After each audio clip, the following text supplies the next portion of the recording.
Zee 24 तास एक पाऊल पुढे।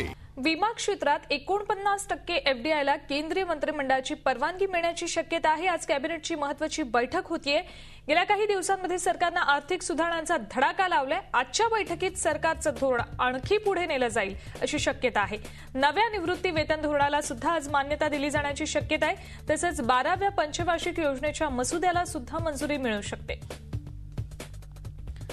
अतिशय महत्त्वाचे निर्णय आज घेतले जाण्याची शक्यता आहे। विमा क्षेत्रात 49% एफडीआयला केंद्रीय मंत्रिमंडळाची परवानगी मिळण्याची शक्यता आहे। आज कॅबिनेटची या संदर्भातली एक महत्त्वाची बैठक होतीये।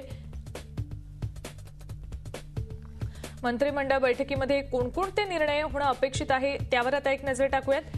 विमा क्षेत्रातली सध्याची 26% एफडीआयची मर्यादा 49% वाढवण्याच्या निर्णयाला या बैठकीमध्ये मंजुरी मिळू शकते। निवृत्ती वेतन धोरणात मोठे बदल होणं अपेक्षित आहे। कंपनी कायद्यात मोठ्या बदलांना मान्यता मिळण्याची शक्यता आहे। यात कंपन्यांच्या सामाजिक जबाबदारीचा आराखडा आखून दिला जाऊ शकतो। फॉरवर्ड कॉन्ट्रॅक्ट रेग्युलेशन कायद्यात सुधारणा होणं अपेक्षित आहे। याद्वारे फॉरवर्ड मार्केट कमिशनला अधिक स्वायत्तता दिली जाऊ शकते। तसंच 12व्या पंचवार्षिक योजनेच्या मसुद्याला आजच्या मंत्रिमंडळात मान्यता दिली जाण्याची शक्यता आहे। झी 24 तास एक पाऊल पुढे।